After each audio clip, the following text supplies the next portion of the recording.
Canada जाना चाहते हो, यूके की करेंसी बहुत ज़्यादा है, या यूएस में परमानेंट सेटल होना चाहते हो। इन सभी कंट्रीज़ में बिजनेस करके पीआर भी लेनी है। बट डर ये है कि न्यू रूल्स एंड रेगुलेशंस के बाद क्या ये पॉसिबल है? जी हाँ, बिल्कुल पॉसिबल है। मैं Vishali legit immigration and travels की टीम से आज आप सबके सामने लेके आई हूँ डिटेल सेशन हमारे रिप्रेजेंटेटिव के साथ। हेलो सर, कैसे हो आप? मैं बहुत अच्छा हूँ, आप कैसे हैं? मैं बिल्कुल ठीक हूँ सर। हमारी काफ़ी सारी क्वेरीज आती हैं हमारे पास क्लाइंट्स की कि कनाडा अच्छी कंट्री है, यूएसए या फिर यूके, इसमें आप हमारे क्लाइंट्स को क्या राय देना चाहेंगे? बिल्कुल, देखिए कंट्रीज तीनों अच्छी हैं, यूके, कनाडा, यूएस, कोई भी हो। ये हमारे पे डिपेंड करता है कि हम सेटलमेंट किस कंट्री में लें, क्योंकि तीनों कंट्रीज की policies, immigration authorities and pathways तीनों अलग। ओके सर, आपका कहना है कि इन सब कंट्रीज़ में हम बिजनेस स्टार्टअप कर सकते हैं, वो भी बहुत कम इन्वेस्टमेंट में। तो आप समझाएंगे उनको, मतलब ये कैसे पॉसिबल है? जी बिल्कुल, ये बिल्कुल पॉसिबल है। देखिए, तीनों कंट्रीज का एक बेसिक कॉन्सेप्ट है। बेसिक कॉन्सेप्ट पे ही ये तीनों पाथवेज काम करते हैं कि आपके पास एक लोकल सिटीजन होना चाहिए जो आपको सपोर्ट देगा, चाहे वो आपका गारंटर बन के दे, आपका फ्रेंड या आपका डायरेक्टर बन के दे। लोकल सिटीजन होने के साथ आपकी जो मैंडेट रिक्वायरमेंट है इन्वेस्टमेंट की, वो खत्म हो जाती है।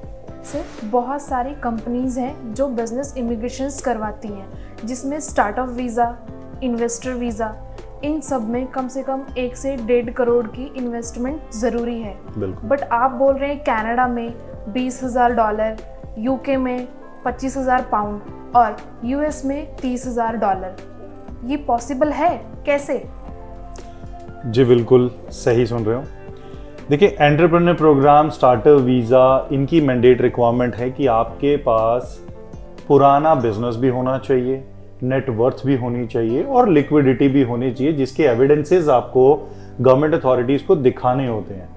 और उसमें अगले 2 साल तक आपको बिजनेस रन भी करके दिखाना है कि आपने उस कंट्री की इकोनॉमी में ग्रोथ दिया है, तब जाके आप एलिजिबल होते हैं पीआर के लिए।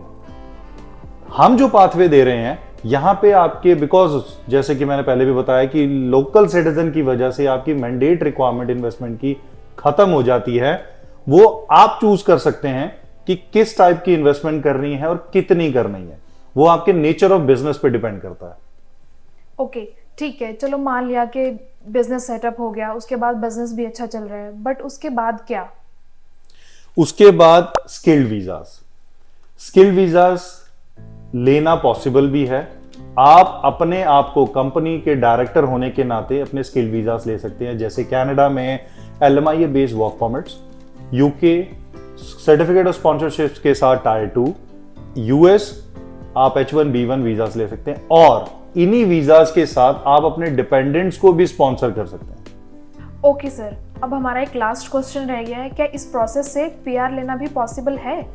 विशाली, ये बात बिल्कुल समझने वाली है, आप भी सुने। ये पाथवे में पीआर लेना बिल्कुल पॉसिबल है। तीनों कंट्रीज की अपनी अपनी रिक्वायरमेंट है, अपना अपना टाइमलाइन है पीआर के लिए। अब एग्जांपल कनाडा की बात करते हैं, तो कनाडा में आप एलिजिबल होते हैं 1 साल के बाद। So director of the company होने के नाते, जैसे कि मैंने पहले भी कहा था, आप 200 पॉइंट्स मैनेजमेंट कोड टीर लेवल आप क्लेम कर सकते हैं, आप पीआर ले सकते हैं। यही बात यूके की करें तो 5 साल के बाद आपको ILR के लिए आप एलिजिबल हो जाते हैं। बस फिर और क्या चाहिए? क्या आप भी इसी तरीके से बिजनेस सेटअप के साथ साथ परमानेंट सेटलमेंट चाहते हो? तो वेट किस बात का कर रहे हो? फटाफट अपना फ़ोन उठाओ, नीचे दिए गए नंबरों पे कॉल करो या फिर हमारा ऑफिस विजिट करो। Thank you.